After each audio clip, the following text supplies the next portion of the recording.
নমস্কার সকলকে। দেখো আজকে কথা বলবো এক্সাম বাংলা পাবলিকেশন থেকে প্রকাশিত কনস্টেবল এবং এসআই 2 in সাজেশন। তোমরা এই মুহূর্তে যেটা স্ক্রিনে যে বইটা দেখতে পাচ্ছ পুরোপুরি এটি কিন্তু লেটেস্ট এডিশন রয়েছে। তো এখানে লেটেস্ট এডিশন রয়েছে, এখানে তোমরা কি কি আপ টু ডেট পাবে। এখানে up to date current affairs কিন্তু অ্যাড করা হয়েছে 2025-26-এর। এবং তাছাড়া যে বিষয়গুলো থাকছে বা যে সাবজেক্টগুলো এই বইটির মধ্যে থাকছে সেটা হচ্ছে ইতিহাস, ভূগোল, বিজ্ঞান, খেলাধুলো, কম্পিউটার, রিজনিং, ইংরেজি, সংবিধান, অর্থনীতি এবং গণিত। বইটির বৈশিষ্ট্য নিয়ে যদি কথা বলি, বইটির বৈশিষ্ট্য এখানে পরপর তোমরা দেখতে পাবে, যেমন আপ টু ডেট কারেন্ট অ্যাফেয়ার্সের বিভিন্ন অ্যাওয়ার্ড, প্রতিটি বিষয়ের ওপর সাবজেক্টিভ প্র্যাকটিস সেট, প্রতিটি বিষয়ের গুরুত্বপূর্ণ সাবজেক্টিভ প্রশ্নোত্তর, মনে রাখার জন্য গুরুত্বপূর্ণ বিষয়গুলির টেবিল, বিগত বছরের প্রশ্নোত্তর, ফ্রি মক টেস্ট। বইটির সম্পাদনা রয়েছে দেবজ্যোতি রায় এবং এই বইটি শুধু ডাব্লিউপি কনস্টেবল সেটা কিন্তু নয়, WP, KP, lady constable, jail police, sub inspector, prelims এই সমস্ত পরীক্ষার জন্য বইটা কিন্তু হেল্পফুল হবে। এক কথায় বলতে গেলে বইটি একটি গাইড বই বা শেষ মুহূর্তে প্রস্তুতির জন্য তোমরা এই বইটি পারচেস করতে পারো, বা কুইক রিভিশনের জন্য বইটি কিন্তু অত্যন্ত হেল্পফুল হবে। তো কেন এই হেল্পফুল হবে বা কুইক রিভিশন কিভাবে তোমরা করতে পারবে, যাবতীয় প্রশ্নের উত্তর এই ভিডিওর মাধ্যমে তোমরা কিন্তু পেয়ে যাবে। বইটির ফ্রন্ট পেজটা ঠিক এরকমই তোমরা কালারফুল দেখতে পাবে, এবং যেটা থিকনেসটা দেখো, এইটুকু কিন্তু বইটার থিকনেস, বেশি মোটাও নয় বেশি কিন্তু পাতলাও নয়, একটা স্ট্যান্ডার্ড লেভেলেরই থিকনেসটা রয়েছে। বইটির দাম প্রসঙ্গে যদি বলি, বইটির দাম রয়েছে 300 টাকা। কেউ যদি মনে করো অনলাইন থেকে পারচেস করবে, সেক্ষেত্রে অনলাইনের পারচেস লিঙ্ক ডেসক্রিপশনে দেওয়া থাকবে, তোমরা সেখান থেকে পারচেস করতে পারো। বা যদি মনে করো আমি যেই দোকান থেকে মূলত বইগুলো সংগ্রহ করে থাকি উপদার কাছ থেকে, তোমরা সেখান থেকে নেবে, সেখানেও কিন্তু একটা ভালো ডিসকাউন্টের আকারে পেয়ে যাবে বাড়িতে বসেই। তো তোমরা যোগাযোগ করে নিও, আমি নাম্বারটা ডেসক্রিপশনে দিয়ে রাখছি। তার আগে দেখো, এক্সাম বাংলা পাবলিকেশন থেকে ইতিমধ্যে যে সমস্ত বইগুলো অলরেডি বেরিয়েছে, যেমন Kolkata police preliminary practice set, WP constable advance mock fighter latest addition, এটা কিন্তু প্র্যাকটিস করার জন্য এই মুহূর্তে দাঁড়িয়ে খুব সুন্দর একটা বই। এটারও কিন্তু ফুল রিভিউ রয়েছে, বা কারেন্ট অ্যাফেয়ার্স বই তোমরা অনেকেই ইতিমধ্যে পারচেস করেছো বা বইটি কিন্তু অনেকেই পছন্দ করেছো। তারপর রয়েছে রেলওয়ে এক্সাম ড্রেস টয় বইটা। তো এই প্রত্যেকটিরই ভিডিও কিন্তু ইতিমধ্যে করা হয়েছে আমার এই চ্যানেলে। যদি মনে করো যে এই ভিডিওগুলো দেখবে, অবশ্যই চ্যানেলে ভিজিট করে তোমরা দেখে নিতে পারো। তার আগে বলি, তোমরা যারা আজ চ্যানেলে নতুন রয়েছো অবশ্যই সাবস্ক্রাইব করে দিও, কারণ এই চ্যানেলে মূলত বিভিন্ন সরকারি চাকরি বইয়ের কিন্তু রিভিউ আমি এনে থাকি। তো অবশ্যই সকলে সাবস্ক্রাইব করে দিও, এবং যদি মনে করো যে আমাদের টেলিগ্রাম গ্রুপে জয়েন হবে, তো সেক্ষেত্রে ডেসক্রিপশনে টেলিগ্রাম গ্রুপের লিঙ্ক দেওয়া থাকবে, তোমরা সেখান থেকে অনায়াসেই জয়েন হয়ে যেতে পারো। দেখো, এই বইটির যেটা পেজ কোয়ালিটি বা বাইন্ডিং কোয়ালিটি যথেষ্ট কিন্তু ভালো রয়েছে। তোমরা জানো এক্সাম বাংলার পাবলিকেশনের বইগুলো যথেষ্ট পেজ কোয়ালিটি ভালো করে, এবং তাদের বাইন্ডিং লেভেলও কিন্তু অনেকটা উন্নততর হয়ে থাকে। তো এটি দেখো, রিভাইজড এডিশন আগস্ট 2025। তো কিছুদিন আগেই কিন্তু বইটা পাবলিশড হয়েছে বা রিভাইজ করে বইটি প্রকাশিত হয়েছে। প্রথমে রয়েছে পরীক্ষার সিলেবাস এবং নম্বর বিভাজন। এখানে রয়েছে Kolkata police constable preliminary syllabus, এখানে কি সিলেবাস, কত নম্বরে পরীক্ষা হবে সেটা এখানে দেওয়া রয়েছে। তারপরে রয়েছে ডাব্লিউপি কনস্টেবল, কেবি কনস্টেবল মেন এক্সামের syllabus, sub inspector prelims syllabus রয়েছে। তো এই যাবতীয় তোমরা এখানে দেখতে পাবে। তারপরে যেটা ইউনিক যেটা বিষয় সেটা হচ্ছে, বিগত বছরে কলকাতা পুলিশ কনস্টেবল প্রিলিমসে এই বই থেকে যতগুলো প্রশ্ন কমন এসেছিল সেই প্রশ্নগুলো এখানে পরপর তোমরা দেখতে পাবে। তাহলে দেখো, এই বইটির ক্ষেত্রে যদি এতগুলো প্রশ্ন কমন এসে থাকে, তো সেটা কিন্তু একটা আনন্দেরই বিষয়, বা তোমাদের একটা নির্ভরযোগ্য বা বিশ্বাসযোগ্য একটা বিষয় যে এতগুলো প্রশ্ন কিন্তু এই বইটি থেকে এসছে। তো সেটা কিন্তু তারা তুলে ধরেছে প্রথমের দিকেই। তারপরে দেখো, Kolkata police constable main exam, এটা হয়েছিল 3/12/2023-এ, এখানেও কিন্তু ঠিক প্রশ্নগুলো তুলে ধরা হয়েছে। ডাব্লিউবিসিএস প্রিলিমস এক্সামিনেশনস ডেট 22 8/2021, সেটাও কিন্তু এখানে প্রশ্নগুলো তোমরা দেখতে পাবে। তাহলে দেখো এই বইটির ক্ষেত্রে কতটা হেল্পফুল কিন্তু হতে চলেছে তোমাদের এই সামনে যে সমস্ত পরীক্ষাগুলো রয়েছে, বা 30শে নভেম্বর ডাব্লিউপি পরীক্ষা দেবে, বা জানুয়ারিতে কেপি কনস্টেবলের পরীক্ষা রয়েছে। তো পরপর কিন্তু এখন পরীক্ষাগুলো হতে থাকবে। দেখো সূচিপত্রতে প্রথমেই কেন্দ্রীয় মন্ত্রিসভা এবং রাজ্য মন্ত্রিসভার চিত্রসহ এখানে রয়েছে। দ্বিতীয়টা রয়েছে বিভিন্ন রাজ্যের মুখ্যমন্ত্রী এবং রাজ্যপাল চিত্রসহ অঙ্গরাজ্য কেন্দ্রশাসিত অঞ্চলগুলির রাজধানী এবং রাজ্যপালের নাম। ডাব্লিউপি লেডি কনস্টেবল এবং কেপি কনস্টেবল 2023 প্রিভিয়াস ইয়ারের কোশ্চেন্স তোমরা এখানে দেখতে পাবে। Up to date current affairs, ইতিহাসের সাবজেক্টিভ প্রশ্নোত্তর, ভূগোলের সাবজেক্টিভ প্রশ্নোত্তর, পশ্চিমবঙ্গের ভূগোল সাবজেক্টিভ প্রশ্নোত্তর, সাধারণ বিজ্ঞান সাবজেক্টিভ প্রশ্নোত্তর। তো এই গেল হচ্ছে সূচিপত্র। তারপরে আরও কিছু তোমরা সূচিপত্র দেখতে পাবে, যেমনটা হচ্ছে সাবজেক্টের কথা যদি বলি, জীববিদ্যা সাবজেক্টিভ প্রশ্নোত্তর, খেলাধুলোর গুরুত্বপূর্ণ স্টাডি নোট, সাহিত্য সাহিত্যিক শিল্পকর্ম সাধারণ জ্ঞান study note, computer knowledge study, ভারতীয় সংবিধান স্টাডি নোট, অর্থনীতির গুরুত্বপূর্ণ এমসিকিউ, গণিত অধ্যয়ন সূত্র এবং সমাধান, মানে ম্যাথের কী কী অধ্যায় থাকছে এখানে প্রত্যেকটি এখানে বলা রয়েছে, আমি পড়ছি না, তোমরা একটু পজ করে দেখে নিও। ইংরেজি মেন পরীক্ষার জন্য রিজনিং সাবজেক্টিভ প্র্যাকটিস সেট 3টা free mock test, WP constable এবং কেপি এসআই 2020 প্রিভিয়াস ইয়ারের প্রশ্ন। তো এখান থেকে ফার্স্ট অধ্যায় শুরু হচ্ছে। তার আগে তোমাদের অবগত করাচ্ছি যে এই বইটি যেটা দেখতে পাচ্ছ কনস্টেবল এবং এসআই টুইন সাজেশন বইটি, এটা কিন্তু ওয়েস্ট বেঙ্গল বেস্ট সেলার অনলাইনে কিন্তু চলছে ইতিমধ্যে। দেখো প্রথম যেটা সেটা হচ্ছে কেন্দ্রীয় মন্ত্রিসভা চিত্রসহ। তো নতুন যেটা কেন্দ্রীয় মন্ত্রিসভা গঠন হলো তাদের সেই গঠন সম্পর্কে বলা হয়েছে এবং কে কোন দায়িত্বে রয়েছে প্রত্যেকেরই কিন্তু তোমরা ছবি এখানে দেখতে পাবে। যেমন ক্যাবিনেট মন্ত্রীদের নাম এবং দপ্তর, এখানে তাদের ছবি পরপর দেওয়া রয়েছে। দেখো প্রতিমন্ত্রীদের নাম এবং দপ্তর। তারপরে রয়েছে পশ্চিমবঙ্গের মন্ত্রিসভা, তাদেরও এখানে ছবি দেওয়া রয়েছে। তো সেক্ষেত্রে মনে রাখার ক্ষেত্রে কিন্তু অনেকটাই হেল্পফুল হবে পরবর্তীতে। দেখো অঙ্গরাজ্যের রাজধানী এবং মুখ্যমন্ত্রীর নাম, এখানে তাদের ছবিও কিন্তু ব্যবহার করা হয়েছে। যেমন রাজ্যের নাম অন্ধ্রপ্রদেশ, মুখ্যমন্ত্রীর নাম যেটা রয়েছে মুখ্যমন্ত্রীর ছবি, রাজ্যপালের নাম রাজ্যপালের ছবি। ঠিক একই অরুণাচল প্রদেশ, মুখ্যমন্ত্রীর নাম ছবি, রাজ্যপালের নাম এবং রাজ্যপালের ছবি। কত সুন্দর করে দেখো ফার্স্ট থেকেই প্রেজেন্টেশনগুলো তারা করেছে। এটা হচ্ছে PYQ ডাব্লিউপি এবং কেপি বিগত বছরের প্রশ্নোত্তর। ডাব্লিউপি লেডি কনস্টেবল প্রিলিমস 10/9/2023 এই প্রশ্নটা এসেছিলো। তো যে প্রশ্নটা এসেছিলো হুবহু এখানে কিন্তু তোমরা দেখতে পাবে প্রিভিয়াস ইয়ারটা। 100টা প্রশ্ন, 100টা এখানে অ্যান্সার রয়েছে। তারপর KP constable prelims exam date 4/6/2023, এখানেও প্রশ্নটা রয়েছে। তো প্রিভিয়াস ইয়ার নিয়ে আমি আর কথা বলছি না।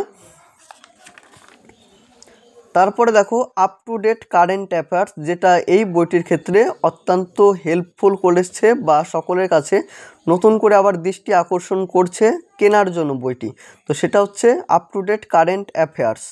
তো এখানে দেখো 41 বছর পর ইতিহাস মহাকাশে শুভ্রাংশু, যেটা তারা গিয়েছিল তাদের সম্পর্কে এখানে বলা হয়েছে। ভারতের সুদর্শন চক্র, অপারেশন সিঁদুর কিছুদিন আগেই তোমরা দেখতে পেলে। ওয়াক অফ বিল কিছুদিন আগে এটা পাশ হয়ে গেল।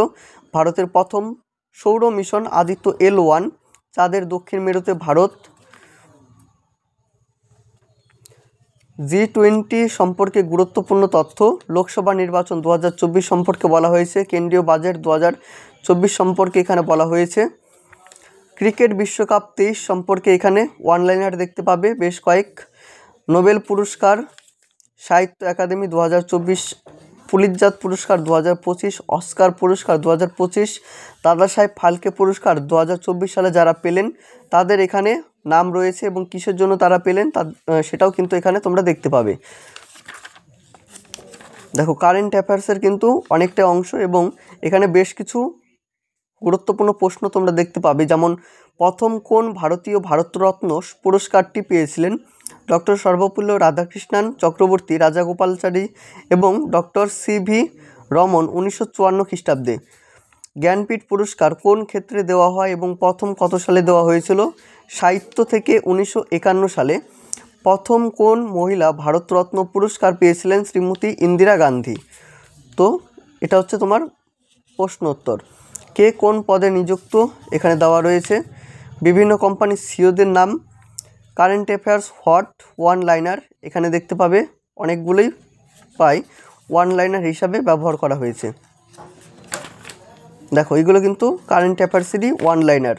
তো কারেন্ট অ্যাফেয়ার্স নিয়ে তোমাদের আর কোনো সন্দেহ থাকলো না, কারণ অনেকটাই তোমরা up to date current affairs এই বইটার মধ্যে পেয়ে যাচ্ছ। দেখো এটা হচ্ছে ইতিহাস সাবজেক্ট ওয়াইজ এখন আমরা কথা বলবো। এটা ইতিহাস সাবজেক্টিভ প্রশ্নোত্তর।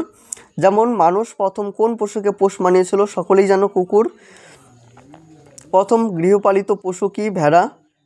মেহেরগড় সভ্যতা কে আবিষ্কার করেন? দুজন ফরাসি প্রত্নতত্ত্ববিদ জ্যাক ফ্রাঁসোয়া জারিস এবং রিচার্ড এইচ মিজে। এগুলো ওয়ান লাইনার প্রশ্নোত্তর।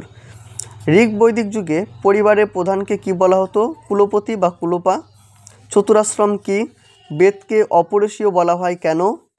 জৈনদের 24তম তীর্থঙ্কর কে ছিলেন? দেখো এগুলো হচ্ছে তোমার ইতিহাসের অংশ।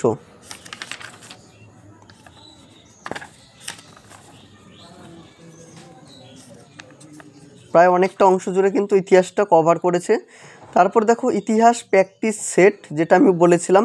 তো এটা হচ্ছে ইতিহাসের প্র্যাকটিস সেট। যেমন প্রথম প্রশ্নটা রয়েছে, সিন্ধু সভ্যতার অধিবাসীদের প্রধান জীবিকা কী ছিল?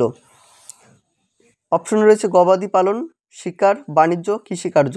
যেটা হবে সেটা তোমরা এখানে উত্তরটা দেখতে পাবে এখানেই। এখানে টোটাল 87টা প্রশ্ন রয়েছে। এটা হচ্ছে ভূগোল সাবজেক্টিভ প্রশ্নোত্তর ওয়ান লাইনার, যেটা তোমরা ইতিহাসের ক্ষেত্রে দেখছিলে। কোথায় যমুনা নদী গঙ্গা নদীর সঙ্গে মিশেছে? এলাহাবাদে। উত্তর ভারতের একটি লবণাক্ত জলের হ্রদ এর উদাহরণ দাও। এটা হচ্ছে পশ্চিমবঙ্গের ভূগোল। নিম্নের কোন রাজ্যের সঙ্গে পশ্চিমবঙ্গের সীমানা সবচেয়ে দীর্ঘতম? ঝাড়খণ্ডের সাথে। এটা হচ্ছে পশ্চিমবঙ্গের ভূগোল নিয়ে। এটা হচ্ছে সায়েন্স পদার্থ এবং রসায়নবিদ্যা থেকে। এটা দেখো বিভিন্ন টেবিল আকারে দেওয়া রয়েছে, যেমন পরিমাপের একক, যেমন বায়ুর চাপ কি বার, জাহাজের গতি নট, দৈর্ঘ্য মিটার। বিভিন্ন পরিমাপক যন্ত্র পরপর দেওয়া রয়েছে, বিভিন্ন যন্ত্রের আবিষ্কারের নাম, বিভিন্ন প্রকার বিদ্যার নাম। পদার্থ এবং রসায়নবিদ্যা থেকে প্র্যাকটিস সেট, যেটা তোমরা প্রথমেও দেখেছিলে। তো এটা হচ্ছে তোমরা সায়েন্সের ক্ষেত্রেও পেয়ে যাচ্ছ। দেখো এখানে যেটা উত্তর হবে এই উত্তরটা তোমরা পাশে পেয়ে যাচ্ছ। লাল বিপদ সংকেত হিসাবে ব্যবহার করার কারণ কি? এটা হচ্ছে জীববিদ্যা। যেমন মানবদেহের কোন অঙ্গে ইউরিয়া উৎপন্ন হয়? যকৃৎ। বৃক্কের এককে কী বলা হয়? নেফ্রন। কেঁচোর রেচন অঙ্গের নাম কি? বৃক্কের আবরণকে কী বলা হয়? চ্যাপ্টা কৃমির রেচন অঙ্গের নাম কি? গমন অঙ্গ, গমন পদ্ধতি, রোগের নাম এবং ভাইরাসের নাম, বিভিন্ন উপকার উৎস এবং তাদের ব্যবহার। এটাও ঠিক একই এমসিকিউ। তো প্রত্যেকটি অধ্যায় শেষে কিন্তু তোমরা এই এমসিকিউগুলো পেয়ে যাচ্ছ বা একটা আইডিয়া নিতে পারবে যে কেমন প্রশ্ন হতে পারে। দেখো সাহিত্যিক এবং শিল্পকর্ম। জন্মস্থান রবীন্দ্রনাথ ঠাকুর, বঙ্কিমচন্দ্র চট্টোপাধ্যায়, মাইকেল মধুসূদন দত্ত। সকলেরই সম্পর্কে এখানে বলা হয়েছে, লেখক এবং লেখিকা। সাহিত্যিক ছদ্মনাম, এটা কিন্তু বারবার রিপিটেড প্রশ্ন হতে থাকে যে ছদ্মনাম কি রয়েছে বা রবীন্দ্রনাথের ছদ্মনাম কি রয়েছে। তো এইগুলো কিন্তু অনেকটাই হেল্পফুল প্রশ্ন। বিশিষ্ট পরিচালক এবং তাদের উল্লেখযোগ্য ছবি, কে কোন বাদ্যর সাথে যুক্ত? এটা সাধারণ জ্ঞান গুরুত্বপূর্ণ স্টাডি নোট। বিভিন্ন দেশের রাজধানীর নাম সম্পর্কে এখানে বলা রয়েছে, যেমন গ্রিসের রাজধানীর নাম কি? ভারতের রাজধানীর নাম কি? সকলেই জানো। জর্ডন এর রাজধানীর নাম কি? কেনিয়ার রাজধানীর নাম কি? বিভিন্ন দেশের জাতীয় প্রতীকগুলো এখানে বলা হয়েছে, বিভিন্ন দেশের সীমান্ত রেখা সম্পর্কে বলা হয়েছে। নদী তীরবর্তী যে সমস্ত শহরগুলো রয়েছে প্রত্যেকটি শহর সম্পর্কে এখানে উল্লেখিত রয়েছে। বিভিন্ন স্থানীয় এবং আঞ্চলিক বায়ু প্রবাহ, ঘূর্ণিঝড় সংক্রান্ত তথ্য, যেমন ঝড়ের নাম কোন দেশ নাম দিয়েছে, কোথায় আশ্রে পড়েছিল, ঝড়ের উৎপত্তি কোথায় হয়েছিল এবং কত সালে হয়েছিল। তো এটা একটা ছকের মাধ্যমে তোমরা দেখতে পাবে। ভারতের কৃষি গবেষণাগার কোথায় কোথায় অবস্থিত, প্রত্যেকটি সম্পর্কে এখানে বলা হয়েছে। ভারতের অভয়ারণ্য এবং জাতীয় উদ্যান কোথায় কোথায় রয়েছে সেই উদ্যানগুলোও তোমরা এখানে দেখতে পাবে। এটা বিগত বছরে বাছাই করা প্রশ্নোত্তর, এটা কম্পিউটার অংশ। এটা ভারতীয় সংবিধান থেকে এমসিকিউ প্রশ্নোত্তর। যেমন কুলটিতে কত সালে ইস্পাত শিল্প কারখানা গড়ে উঠেছিল। এটা গণিত। তো গণিতটা তোমাদের একটু ভালো করে দেখাচ্ছি, যাতে তোমাদের অনেকেরই গণিত নিয়ে সমস্যা হয়ে থাকে। তো প্রথমে গণিতের দিকে যদি বলি, সেটা হচ্ছে বীজগণিতের প্রয়োজনীয় সূত্রাবলী, সূত্রগুলো তোমরা এখানে প্রথমে দেখতে পারবে। তারপর হচ্ছে বর্গ এবং ঘন এখানে দেখতে পাবে, যেমন 1-এর বর্গ কী, 2-এর বর্গ কী। তো এখানে টোটাল 20 পর্যন্ত করা হয়েছে। সরলীকরণ বা বদমাস রুলস এর নিয়মগুলো তোমরা এখানে দেখতে পাবে। গাণিতিক প্রশ্নাবলী রয়েছে, সেটার এখানে সলিউশনটাও তোমরা এখানে দেখতে পাবে। লসাগু গসাগু, ত্রৈরাশিক, মিশ্রণ, মানে এক কথায় বলতে গেলে ম্যাথের প্রত্যেকটি চ্যাপ্টার ধরে ধরেই কিন্তু অঙ্কগুলো করা হয়েছে। অনুপাত সমানুপাত, এটা ইংরেজির প্রশ্ন রয়েছে, রিজনিং, এবং শেষে 3টা হচ্ছে মক টেস্ট পেপার। এগুলো হচ্ছে মক টেস্ট পেপার রয়েছে 3টা। বিগত বছরের প্রশ্নোত্তর ওয়েস্ট বেঙ্গল পুলিশ এবং কলকাতা পুলিশ 2020 প্রশ্ন। তো দেখো, তো এই বইটি নিয়ে দেখো আমি বেশি বড় ভিডিওটা করছি না, তোমাদের দেখার সুবিধার্থে। কিছু যদি প্রশ্ন থেকে থাকে তোমাদের অবশ্যই কমেন্টের মাধ্যমে জানিও। দেখা হচ্ছে অন্য কোনো ভিডিওতে। ততক্ষণ সকলেই ভালো থেকো, সুস্থ থেকো।